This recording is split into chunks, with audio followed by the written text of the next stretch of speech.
State Health Officer Kathy Lofi. Dr. Kathy Lofi, she'll have some brief remarks after I'm done with mine and can answer questions. Before I talk about our ongoing COVID work, I'd like to have make some comments about our unemployment compensation situation in the state of Washington. As you know, people are terribly frustrated by this.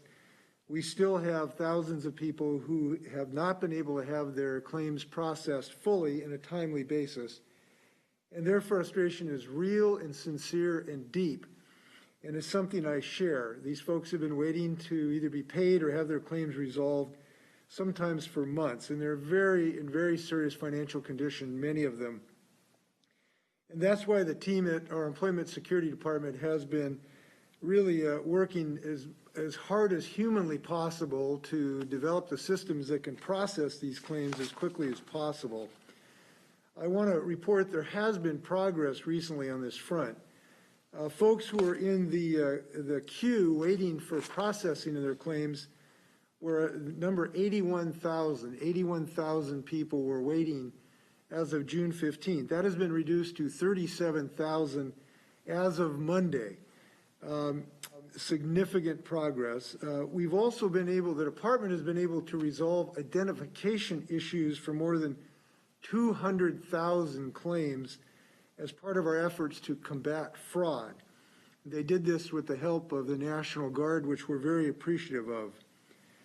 I do want to note that the vast majority of people who have filed claims have had their claims processed. Since March 8th, about 866,000 individuals have received more than $6.7 billion in unemployment benefits. But obviously, much work needs to be done.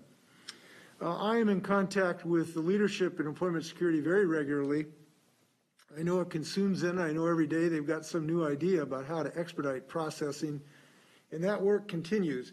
Susie Levine, I think, will have more information about the specific new technologies they've brought online, and also the new people of hiring hundreds of people to be able to respond to this unbelievable tsunami of claims. As you know, the claims numbers have gone up by a factor of 10 from the regular processing capability of this department. So we're going to put pedal to the metal on this. Washingtonians deserve that. That said, I'd like to turn to COVID. It's hard to believe how far we have come, and we're only halfway through 2020. This fight has been tough. It's been unpredictable. And we know it has been very tiring for all of us, for our families, for our workers, and our businesses as well. Last week, I announced a pause on reopening phases because of the increasing COVID-19 activity. If these trends were to continue, we would have to be prepared to go back to where we were in March. But there is good news. We have made great progress in this fight, and there is more to do. And the reason is because we have learned things about how to fight this virus. And we can easily put that education to work if we choose to do so. And it is very clear about where I stand on this. I want to reopen our economy. I want to reopen our businesses. I want people to be able to go back to work. This is a firm desire, I know, shared by Washingtonians across the state. So here's the deal, and it's good news. We know what works in this fight. It is not a great mystery. We can wear face coverings because we know that mounting medical evidence has shown it's compelling to understand that we can lower COVID-19 infection rates by a very simple thing, and that is to wear face coverings. This is a key to keep businesses open. It's pretty simple, mask up to open up, and that's what we want to do. The masking order I discussed last week becomes official today regarding businesses. As you know, previously under our order, it was the law that individuals have a responsibility to wear masks as appropriate indoors and outdoors when social distancing could not be obtained or maintained. But this now is an obligation of businesses as well. And we need masking adherence across the state. We need businesses to adhere, and we believe that they will. We believe that, not just because it's the law, because we know that people want to do their part. And we actually have confidence in this ability, and I'll tell you why. We have seen massive compliance with this effort to date. People stepped up to the plate, made tough decisions in the last few months. But they've made those decisions. As a result, we bent this curve down. Now, as we're trying to reopen our economy, we have to show similar commitment, similar adherence to these measures so that we can get this job done. And I believe we can do that. I believe we are doing that today. So far, local leaders east and west of the Cascades are telling us that they're getting tremendous increases already in adherence to this facial covering requirement. People are realizing this is not a partisan issue. It's simply a life-saving step. In Yakima, a month ago, only maybe 35% of people were in masks. A couple weeks ago, it was 60, and a friend of mine, Inslee, told me in her grocery store it was up to 90%. Republican Commissioner Jerome Delvin in Tri-Cities told me a couple days ago it's up to 90% in Tri-Cities. People are stepping up to the plate, and we really appreciate that. It's a very rapid change. It's a relatively simple change, but people are doing it by the thousands, and we're very happy about that. Now, that's not the only thing we can do. We can increase our odds of success by continuing the physical distancing from ourselves in public situations. We can continue to limit our contacts and stay relatively close to home. We can wash our hands. And here is an important issue. If you are contacted by one of the contact tracers, please give them a hand. And if they ask you to isolate, we need to isolate, because this thing, we can infect other people even though we have no symptoms whatsoever. And we really need to do that for 14 days since the time we came in contact with someone who was a positive. So that kind of cooperation can move mountains, and they're healthy habits, they're life-saving, and they are economy opening, and we can all do them. So keeping yourself healthy is the most important thing you can do for yourselves and families right now, but also this, for reopening the economy. This is what we can do to keep our businesses open and continue to open more. Now, there is something that we've got to gird ourselves up to, and that is that this is a long fight. And we're sort of in the bottom of the third inning. We are not in the ninth inning of a 9-inning game here. We simply are not done. And in moments like that, the more we have unity of purpose, the more we're committed, the more successful jointly we will be. Simply put, we know we don't have a vaccine, but we do have each other. And I'm glad Washingtonians are being there for all other Washingtonians. We know we're adaptable and resilient as a species. And this is a moment where, frankly, last year at this time, I was not thinking about wearing a mask. I doubt any of the folks listening tonight were either. But we're adapting very quickly, because that's what a smart state does. And we know that even though this has been really difficult, and it has for all of us, we just can't be numb to this continued challenge. I just want to share with you a graph showing the number of cases that we are experiencing. You'll see that we knocked the virus down dramatically in April. We got to a low in May, early June, but since then the virus has been coming after us, and the number of cases has gone up fairly dramatically. We simply have to reduce the level of that curve yet again. We have done this before, and we can do this again. But this time we're going to do it using masks and social distancing and contact tracing. Different strategies, different tools, but we want to use these new tools to be able to open up our economy. So I don't think we need to be afraid, we just need to be committed. And now we know how we have some challenges. We know one of the challenges is a president who continues to try to deceive Americans about this subject. 6 days ago, he said this virus is just going away. He said some version of that maybe 19 times. This virus is only going to go away when we make it go away. And the tools we have available to us now are available to all of us. And we all got to pull it together to make sure that we use them. Now, I'm pleased that more and more leaders are helping in this regard. I'm pleased that Republican leaders in our state are emphasizing the need to mask up. Congressman Dan Newhouse in Central Washington, Mayor Byers of Yakima, Commissioner Delvin of Tri-Cities, national Republican leaders, the Vice President of the United States who's wearing a mask. Look, this is something we need to be united on. We can win this battle when we're united, and I believe that. So there is some misinformation about the fact that these cases are going up. We know that more tests means we're casting a wider net to track this virus, so we know more testing is a good thing. But here's one of the things that concerns us, and that is the rate of positivity. The rate of positivity, the percentage of tests that are positive, is increasing in most regions of our state. In mid-June, it was about 3.8% of our tests.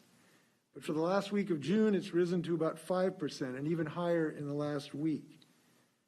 The World Health Organization says it's higher than that. If it's higher than that, a country shouldn't lift restrictions.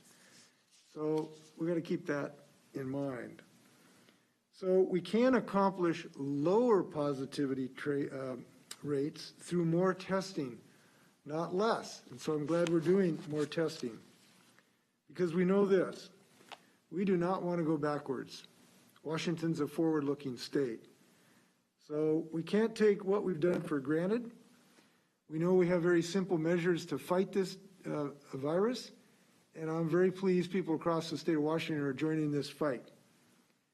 So it's time to be proactive, and we can all do our part. With that, I want to turn to Dr. Lofi to make some comments about the current status of the pandemic. Dr. Lofi. Great, thank you, Governor Inslee, and good afternoon, everyone. So I'm going to talk to you briefly this afternoon about some concerning trends that I'm seeing in the data and the importance for people with COVID-19 and their contacts to stay at home away from other people. So as the governor mentioned, we are seeing a dramatic increase in the number of cases being detected here in Washington. While part of this increase is due to an increase in the number of tests performed, which is a good thing, there are signals in our data that show the true burden of COVID-19 disease is increasing. So our modeling team takes changes in overall testing into account when they calculate the reproductive rate of this virus in our state. And they have determined that disease activity has been increasing in both eastern and western Washington. In addition, as the governor mentioned, we're seeing a rise in the percentage of tests performed in Washington that are positive, and we're also seeing a rise in the number of people who are admitted to hospitals every week. These worrisome signals are no longer confined to a few hotspots in eastern Washington, but are now being seen, unfortunately, throughout the state. If COVID-19 activity continues to increase throughout Washington during the summer months, our hospitals could be full of COVID-19 patients moving into the fall, which would position us very poorly for the start of the school year and the anticipated fall wave. So we're seeing an increase in disease activity because people are coming into contact more frequently than we all did back in March. It's pretty simple. Unfortunately, we're not seeing an increase in spread in just a few settings that are easy to target. We are seeing instead the virus spread in many different types of settings, which is making it more difficult to control. The virus continues to spread among household contacts, and we know that people who live with people who are infected with COVID-19 are at greatest risk for infection. We're also continuing to see transmission of COVID-19 in long-term care facilities and food processing plants, and we're now seeing disease transmission in retail businesses, restaurants, and childcare environments, just to name a few. If we want to be successful as a state in managing this pandemic, we all need to do our part. The governor already talked about the importance of wearing a mask while in public. This measure is supported by the Centers for Disease Control and Prevention, the World Health Organization, and countless other public health experts from around the country. To help slow the spread of COVID-19, it's also critical that people with COVID-19 in their contacts stay at home and away from others. So if you develop symptoms that could be consistent with COVID-19, it's really important that you stay at home away from other people. It is also important that you do get tested, but it's so critical that you stay home because people are most contagious to others at the start of their illness. So if you start to feel just mildly ill and go about your business and then decide to get tested a few days later, there's probably already several people who you have infected. So it's really, really important as soon as you start to feel sick to stay at home away from other people and make sure that you get tested. If someone in your household gets COVID-19, you need to stay at home for 14 days after your last exposure to this person, regardless of whether you get a test or not. So if you go and if you're a contact to somebody who has COVID-19 and you go get tested and you're negative, you still need to stay home for a total of 14 days because that's how long it can take for the virus to actually show symptoms in your body. So while I do not believe that we will be successful in controlling spread if only half of our population follows these measures, we really need almost everyone to follow these measures every day if we want to keep our economy open, send our kids to school, and to keep transmission at bay. Thanks, and I'll turn it back over to you, Governor. Thanks, Dr. Lofi. We are appreciative of people who are helping out that Dr. Lofi referred to, including many, many businesses, many of which who have asked us to move in this direction. They want to have this to protect their employees and to protect their other customers in their stores and businesses. And that's one of the reasons we're confident that that huge numbers of businesses will be of assistance in this regard. Now, there are enforcement measures available if necessary, but as with our previous orders, we think we're going to get great compliance.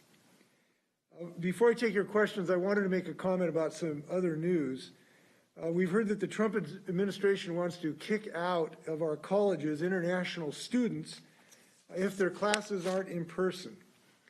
This is a typically xenophobic and reckless act by the administration. It creates perverse incentives to force universities to do in-person classes, even though they consider that might be unwise and unhealthy and not in the public interest. So again, this is a situation where the president is trying to use young students as pawns. So we are actively planning for safe and healthy ways to hold in-person classes in colleges, but it's certainly not a guarantee. The University of Washington has been looking at a hybrid model of in-person and online classes. The UW alone has 7,500 students, many of them who will help start businesses and be physicians and the like in our community. So we stand opposed to the Trump administration's attempt to do damages to the universities and colleges of our state. Regardless of the course of this virus, these students have earned the right to be here. They contribute greatly. And I was just talking to the ambassador from India, talking about quite a number of physicians he knows in Washington State who may have been trained here, that were born in India. This is yet another attempt by Donald Trump to distract us from this effort against the COVID pandemic. Unfortunately, that same attitude has been true in regard to the Deferred Action for Childhood Arrivals. As you know, the Trump administration has tried to kick out of our state some of our most ambitious, most energetic, most promising students, the dreamers. And that's why I'm happy that I've been joined by 85 Democratic members of the legislature who sent a letter to the administration saying it's time for him to cease his attacks on young students and young people who are so promising in our state in light of the Supreme Court's ruling. We would love it if that would succeed. With that, I'd be happy to stand for questions. Rachel with AP. Governor, with the mask mandate expansion taking effect today, is the state offering any assistance for businesses that may face an increase in confrontational encounters with customers who refuse to comply? We really hope that does not case. So far, it has not been the case largely in Yakima, where it has been in place to some degree. Businesses have been responsible. They've trained their employees. The employees have a really simple thing to do, is if people are not asking a mask or we're not wearing a mask, they simply don't ring up the sale. And that has been fairly easily accomplished, to simply not ring up the sale. That is controlled by the clerk. And that has been successful, and we believe it will be successful. We're not asking for people to get in any physical confrontations. Just don't ring up the sale. There's one other issue. Some people are exempt from this requirement. People who have physical or mental impairments that prohibit them from wearing a mask, they are exempt from these requirements. And all the clerk has to do is if they say they are exempt, they will accept that self-declaration. So this isn't something that should lead to anything but greater health and a greater way to knock down this virus. And so far, that seems to be the case. Rachel, would you like to ask a follow-up? Yeah, I just wanted to see if you also had a response to the Freedom Foundation lawsuit that's been filed questioning whether you or the Department of Health has the authority to issue this statewide mandate. Anyone can file a lawsuit who wants to waste their money. And we believe we are on very firm constitutional and statutory grounds. There have been multiple cases that have already been resolved and have upheld the constitutionality and the common sense, frankly, of these orders. Those sometimes don't get as much play, but there's been several decisions in our favor in that regard. So we're in very firm ground. We are not concerned about them.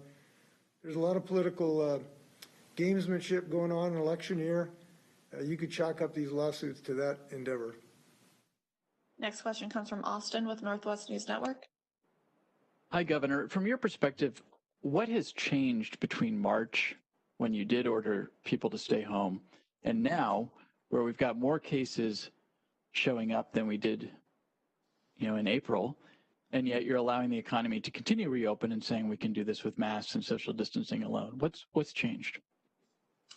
Changed is we are trying to accomplish two things. One, to be able to reopen our economy to some reasonable degree at a measured pace that's consistent with the science, and the ability to replace that with different tools in our toolbox. And that is masking, that is contact tracing, that is additional social distancing on a social basis. And we believe there's a reasonable opportunity for us to succeed in this endeavor if people simply adhere to our rules. So these are things that our masks are widely available. They are inexpensive. They are inobtrusive. They do not create any particular health hazard, and it just makes sense to wear them. So what has changed is we now have an ability, hopefully, to have the best of both worlds, to be able to reopen up our businesses at the right pace and wear masks and succeed of keeping this virus from overwhelming our hospitals. And as I've said, we are having to some degree, some early success in this endeavor. Let me just share you with this. We have had actually a decrease in the last week or so in our cases in Yakima. This possibly is a reflection in our masking effort, showing early success of more people wearing masks, resulting in less positive cases. Now that's very preliminary, but it's a possibility that we're already seeing some success in this regard. We are succeeding, as I've indicated, a very, very rapid uptake in wearing masks. I've been very pleased at how fast we've seen our personal habits change. I noted in Inslee went from 35 to 60 to maybe 90 in a month. So this is working in a large degree in many places, including not just in Western Washington. So what's changed is a recognition of a new tool that's available and a recognition that if we don't abide by that, then we might have to go back, as I've indicated, and reclose some of these businesses. And we do not want to do that. We want to continue to open our businesses. We want people to be able to go back to work.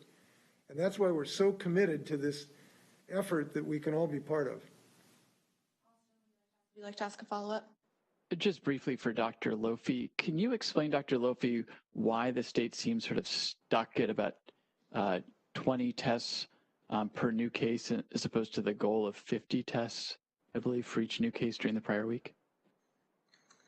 Yeah, sure. So I can let me first comment that we have increased our testing, the number of tests that we are performing every day tremendously over the past 3 weeks. And I think part of that might be due to the fact that we have increasing COVID activity and probably have more people who are sick. And so that is that's one thing that I think has been going on over the last few weeks. We have a number of number of activities underway to further increase our testing over the upcoming weeks.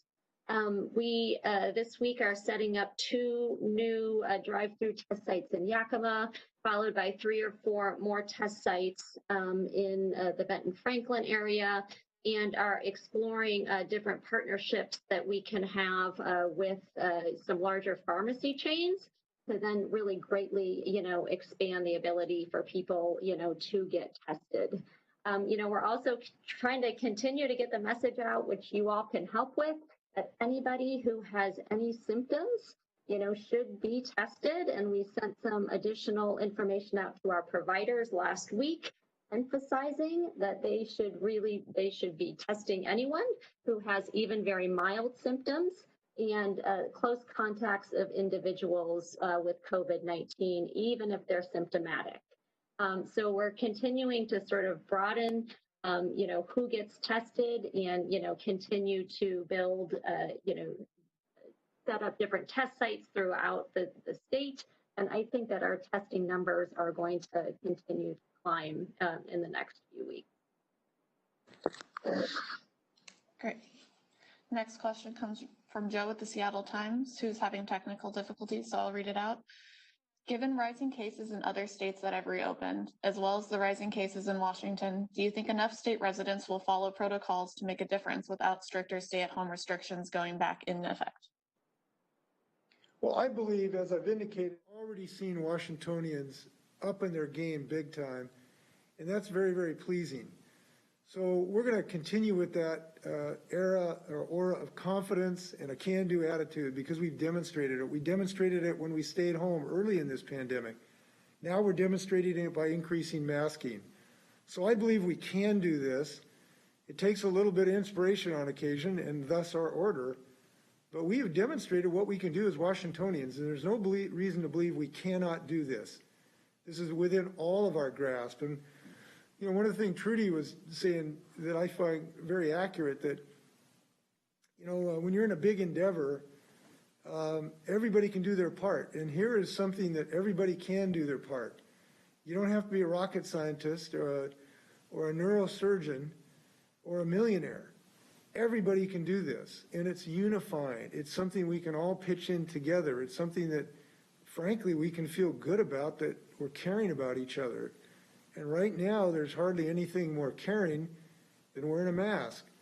So, yes, I believe that we can do this. I believe we are doing this to some degree even today. Also from Joe, what would be the specific metrics or groups of metrics you would use to roll counties back to more restrictive phases in the existing plan, or to implement or restore stricter statewide restrictions? We've had this discussion many, many times during this pandemic. There's no single metric, as you know, and the metrics are the same that we have looked at: the number of cases, the positivity rate, the hospitalization rate with COVID-like symptoms, the hospitalization rate with proven COVID, the death rate, the hospital capacity rate, the ICU capacity rate, the number of ventilators, the transportation system to be available to transport patients, and now importantly, the level of compliance that we're seeing in our masking order. If we have more masking to do and we haven't done it yet, we can continue in that route. But if, we'd stalled and people simply were not wearing masks to the adequate degree, and we continue to see a climb in the positivity rate and the hospitalization rate, there is some combination of those where we would have to go backwards. And I have to tell you that we are concerned that that could be in our near future if we do not increase our performance here. And that's just a reality. So we think there's a good reason to believe we can tame this and keep it down, but it's going to require us to continue to increase the rate of masks that we're now wearing. And by the way, we've talked so much about masks. I do want to say this, and this is a really difficult kind of thing to talk about. We're seeing a great surge in young people becoming infected. And we're very concerned about that for a couple reasons. One, young people can die. We saw, a well-noted performer at age 41 lose his life the other day. But those young people have parents and grandparents and uncles and aunts, and they pass that on to everybody in their family over time. So having young people, we really need them to step up to the plate and not be hanging around with 8 or 10 or 12 people shoulder to shoulder having a beer on a sunny day. It's just too dangerous. And we really need them to help us out here and believe they can. So if you know anybody, a young person, that means anybody under the age of 68, I hope you'll talk to them. Next question comes from Essex with Cairo 7. Yes, Governor, I have a question for you and then a follow-up question for Dr. Lofi. Governor, on another subject, you tweeted out a statement about your cousin's internet postings. Why did you feel the need to speak out about those postings? Well, look, we are in a moment where we have both a challenge of reducing racial inequity, a challenge of reducing police violence. This is a challenging moment. And it certainly was deeply disappointing to me that, a relative of mine or a non-relative of mine would put words on the internet that could fan the flames. That language is just simply unacceptable. And we all have to pitch in to do our part to advance the cause of justice. Certainly that language did not do that. And Essex, your follow-up? Yes, a question for Dr. Lofi. Looking at the chart you showed with those rising numbers, how long do we have until you'll have to go to the governor and say, this is not working, you need to roll back? Well, I'm really hoping that we're going to be able to turn this around and flatten those graphs that we showed earlier. As we mentioned, if people start wearing masks and really limit their social interactions and practice social distancing, when they are interacting with people outside of their households, I really do believe that we can flatten those graphs that I showed you. It's been really hard to predict the trajectory of this particular outbreak because it is so highly dependent on behaviors. And even our modeling groups don't like predicting out more than about 2 weeks or so because it depends on the behavior in the population. So it's really all of us that get to decide, what these graphs look like. And it has to be all of us together because if it's just, half of us or part of us, we're not going to be successful in slowing the transmission. Next question comes from Jim with the Spokesman Review. Governor, I'm wondering what the state is doing to help out with the persistent supply shortage on testing in Spokane and some other Eastern Washington areas. The private labs are backed up. I understand that Quest does priority testing results for hospitals, but some people wait as long as 10 days to get their results. And I don't see how this can be effective if people have to wait 10 days for their results to come back. Well, to start with, we're all frustrating, but I would reiterate, we all have an obligation to isolate ourselves even before we get test results. And this is a really important point of this whole endeavor. We can succeed in this. We can knock this virus down if we do things that we know that work. And one of the things we know that work is that if you are exposed to a person who is positive, and if you have sought a test, do not wait for the test results to make a decision that can save lives. We need to isolate ourselves immediately for at least 14 days or until we get that test result. So the fact of the matter is we need to isolate in any result, in any event, for 14 days after we've had a contact with a person, no matter how long it takes, unless we get a negative result. So I guess what I'm saying is what we need to do needs to start on day one to some degree. Now we wish people didn't have to wait at all, even hours. Now why isn't this a system that can do this within 24 hours? There are multiple reasons. The biggest reason is that the federal government has never really provided the test kits that are necessary in adequate numbers to actually solve this problem. And when they finally got us some kits, they frequently were mismatched or not properly packaged or mislabeled, so that we've had to expend all kinds of person power mixing and maxing swabs. So Secretary John Weason, our Secretary of Health, wrote a letter to Admiral Giroir about this subject last week. We hope that that will improve. Now, that being said, there has now developed recently also an analytical choke point from the labs, as you indicated, or even where we have had the test kits, the labs have been slower. Why? It's because governors in southern states listened to Donald Trump, and they reopened their businesses way too fast, and they let thousands of people rush into bars, and as a result, they've got massive surges of pandemics in Texas and Florida and other states. And as a result, they put pressure on the analytical labs to get all these testing done. So we wish that was not the case, and we wish them well in these southern states. Would you like to ask a follow-up? Well, I guess I'm just having trouble with the idea that you get tested right after you've had contact. You may test negative at that point, but 10 days later, when you get the results back, are those results even any good? Well, I'm not sure I understood your question. If you get it back and you're negative, there's a high probability you were negative the day the test was done. If it's positive, there's a high probability you were positive the day the test was done. What I was saying is you need to isolate until you get a negative test, or 14 days, whichever comes first. My point is that we need to isolate as soon as we find out we have been exposed, even if we have to wait some period of time for the test results.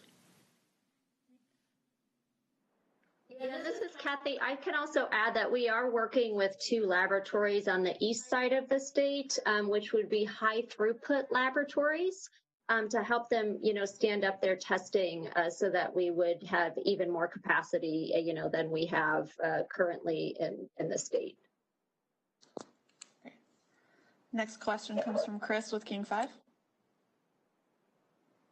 Yes, hi, Governor. I just want to follow up on the question that was asked previously. The King County Office of Law Enforcement Oversight says they received an unprecedented number of public inquiries about your cousin's alleged postings on Facebook.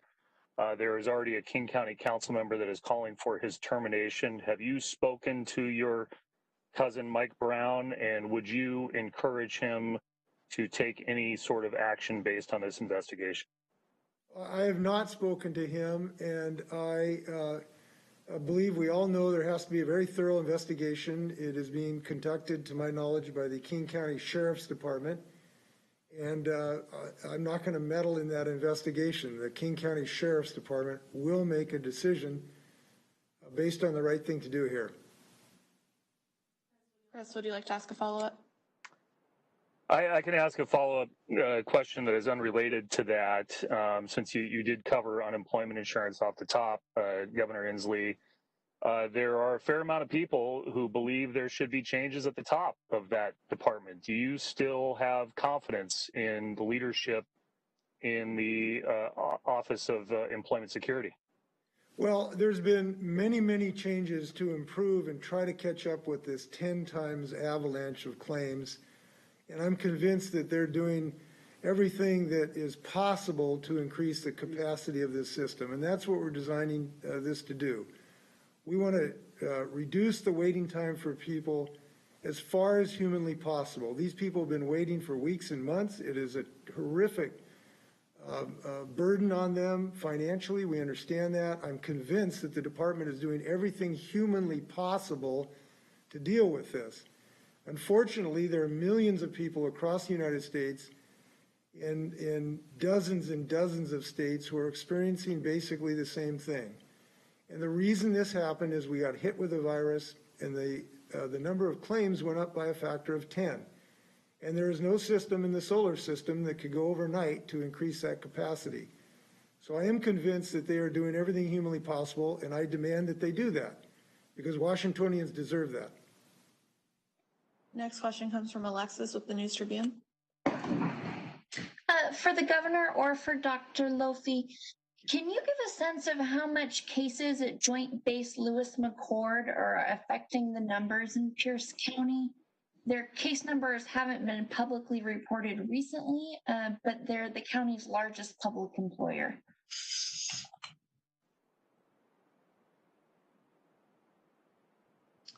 This is Kathy.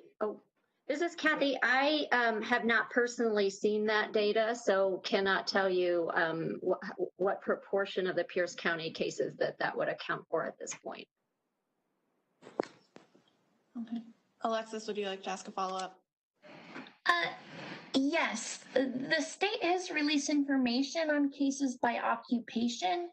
Do you expect more specific information on outbreaks to be released, such as by employers and particularly larger ones? Yeah, so this is Kathy. So yes, we did release information about the occupation of the cases that we have detected here in the state, and that should be available online. We are closely tracking outbreaks as well at this time. And we do have an outbreak report that we are getting really close to, being able to share publicly, which groups different settings into different sort of types of, businesses and, by industry. So yes, I'm hoping that should be available sometime soon. Next question comes from Keith with Como. Do you have a 2-week pause on advancing to phase 4? Is there a possibility that we are now in jeopardy of not being able to go to phase 4 throughout the summer, that the Washington State Fair might not be able to be held, the concerts will have to be canceled? Is that a jeopardy and a danger right now? Well, to some degree, speculation probably doesn't help us a lot, but yes, I mean, we have to get on top of this pandemic. It's just a reality. Now, I hope in our discussion today, people will realize what I'm saying is this is a good news press conference, and maybe that will surprise you, but that's how I look at it. Because I believe we have the tools at our disposal, in our hands, just over the tip of our nose, that can allow us to have these things this summer and this fall and next winter. We can do this. That's the fundamental message that I have today. And that we can do this simply by adhering to what we're calling all of Washingtonians to do. And that's the focus that we need to do. I prefer to focus on success rather than failure. And what we need to do to focus on success is to have confidence in our ability to do this, to take pride in a recognition that we can all participate in this success, and just a little bit of commitment. So I prefer to think of rosier days ahead.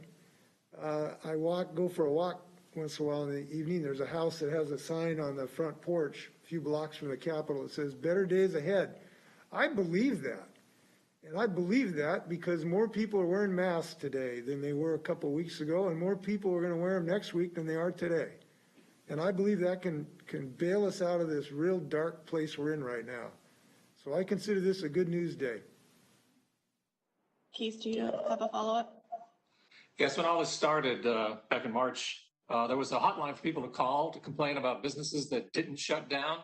Is that hotline still open, or is there a new one for people to call if they go to a business and that business operator is not enforcing your mandate and is still selling to people without masks?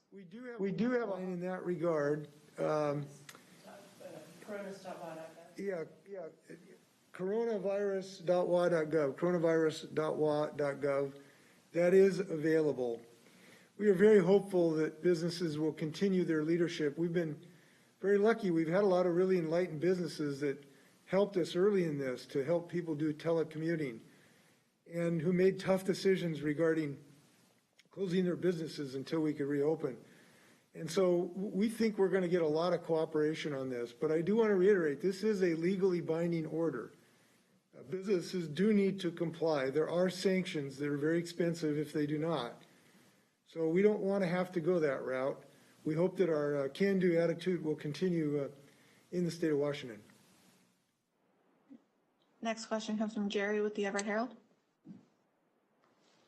Governor, I notice your mask today is a Seattle Mariners, so my question's related to that. King County is in phase 2. Phase 3 was sporting events, no fans. Will you allow professional baseball games in Seattle later this month? And if so, what special steps is the state going to take and enforce to protect the athletes, the staff, those who sit in the seats watching, or maybe employees? I don't know this decision. You've caught me a little bit flat-footed on that. I'm going to have to get back to you on a specific answer in that question. I'd like to ask a follow-up. Yes, please. And this, I don't know, be for the governor or for Kathy Lofi, but early in the pandemic, when there were outbreaks of 1 or 2 people getting sick, we would write stories about the store closing, a school closing, a manufacturing plant closing. Now, there are outbreaks occurring of in businesses, retail stores, manufacturing, and they are not closing. What's changed? Why are these businesses being allowed, these places being allowed to operate when there's knowingly positive cases? Well, you're asking, are businesses necessarily shutting down because they've had 1 case as an employee? Is that what you're asking, or? No, early on, it would only take 1 or 2 cases for a school to close, a business to close. I think even Boeing closed for a time, and it would take 10 to 14 days to clean the place up and re-sanitize. Now it appears that there are outbreaks occurring of 2 or more employees or staff at a place, but the businesses don't close for several days. They're allowed to continue operating, and I'm just wondering if it's because we've learned more about the pandemic, or if the rules have changed for what happens when an outbreak occurs in a retail store or a manufacturing plant. Well, I'm not sure our general statement. Lots of businesses had some COVID activity and continue to operate that was not out of compliance with the rules. So I'm not sure I buy the whole presumption of your question. But there has been increased knowledge about how to fight this pandemic. On using masks, for instance, we have found that they are very effective. So increasing number of businesses have adopted masks as appropriate to reduce the transmission rate in the businesses. That has helped. It's allowed people to work in circumstances where otherwise they could not. Businesses have learned to use plexiglass shields. You see that in your grocery store very frequently. They've learned how to communicate with both their employees and their customers about how to stand to socially distance. They have spread out their workstations. So there has been a lot of learning that has gone on that I think has been considerably successful. But we have to do this beyond the workplace too, and that's one of my messages. We're seeing a lot of transmission outside of the workplace, in the backyard barbecues and the birthday parties inside, and just the common people hobnobbing with each other, and that's the part where we really need some assistance. Time for a few more questions. Okay. Next question comes from Ashley with the Chinook Observer. Hi, Governor. I was curious, thousands of people came to the coast for the July 4th holiday, and I talked to families from Yakima, Pierce, and Clark counties, as well as some people from Portland and Oregon. Most people, honestly, on the beach weren't wearing masks. We saw a lot more discarded on the ground. Closing the coastal beaches would have required the state to intervene. Can you just talk me through a little bit about why you chose not to close the beaches ahead of the holiday? Well, to be honest with you, I don't think it was seriously considered. I was not involved in any discussions about that. Look, I think that this is a place where we've got to rely on people's common sense to some degree. Being outdoors is different than indoors, which is great. You reduce your risk of transmission if you're outdoors. And we just need people to use their common sense to recognize there is a difference between walking on, 4th and in Cherry in Seattle at noon when the sidewalks are real busy. You need to wear a mask. If you are alone walking on the Ocean Shores beach at 5 a.m. in the morning and there's nobody within 300 yards, you don't have to wear a mask. And we just have to have a little bit of common sense. And my sense is there were many circumstances where people could safely be on a beach. I simply have not seen pictures of the crowding we've seen on New Jersey shores or even California. If that was the case, I'll love to talk to somebody about it. But I believe we can enjoy the outdoors considerably by exercising that common sense. And I've seen it. I've seen people when you're walking on a little trail. There's a little trail that I walk through the woods on where I live, and people step off the trail. I step off the trail. We wear a mask as we pass each other. That works. Would you like to ask a follow-up?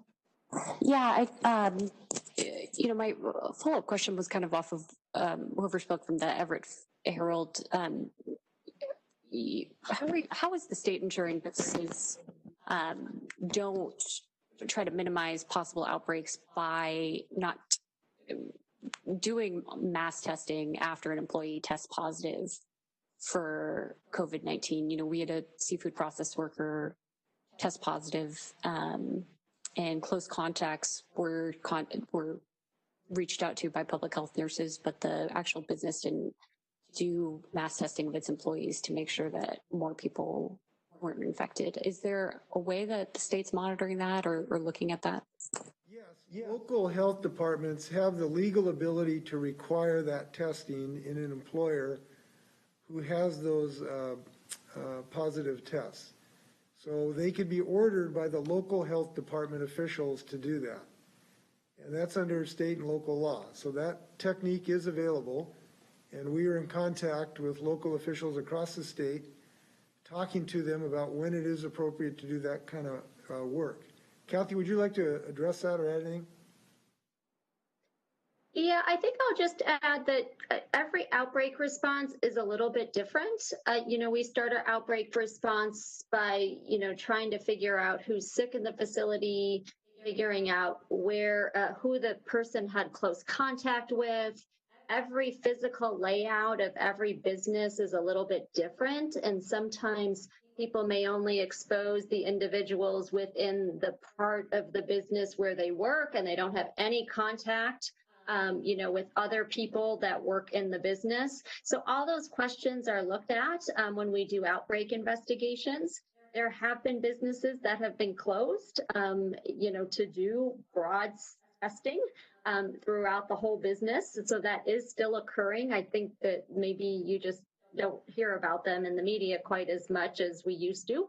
But there have been some businesses that have closed, and every outbreak investigation is just a little bit different. So, lots of different factors are considered when you make the decision as to whether a business should be closed or whether everybody needs to be tested in the business.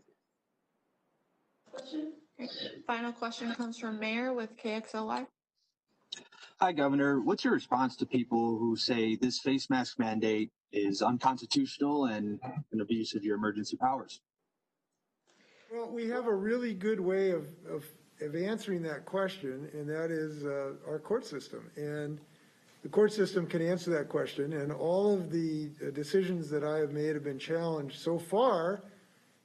Where courts have made a decision, have essentially refused to enjoin or prohibit application of our rule. So what I would say is, we have the authority to save ourselves in Washington. We recognize that in potentially catastrophic pandemics, the governor can and should act. It is as much a responsibility as it is a privilege. And we have acted in a way that has been successful in knocking down this curve as much or more than any other state. And now we have measures that are common sense, that are widely being used in many places in our state by 90% plus of people already. So what I would say is this is something that can save lives. There is nothing in the Constitution that says people should die of a virus. It's just not there. And anybody can file a lawsuit, but so far courts have upheld. And I should note this too, that this has been the case all over the United States. I'm not the only governor who's taken action. Probably every governor in the United States has taken some emergency action, and very few, if any of them, have actually been struck down. Very, very few. So this is a response necessitated by this pandemic, and it's one that our founding fathers who set up this state recognized when they created a system where governors could act in an emergency. Mayor, would you like to ask a follow-up? That's all. Thank you very much. Any final words, Governor? No, I just want to thank everyone, and I mean that. We've been in a long slog here, but we're just not finished. And as we toil through this, I just hope people keep an eye on the prize, which is that we know these things can work. And that ought to give us just a little bit more energy to keep this effort up. So I want to thank everybody who keep that spirit intact. And please wash your hands and please mask up. Thanks very much.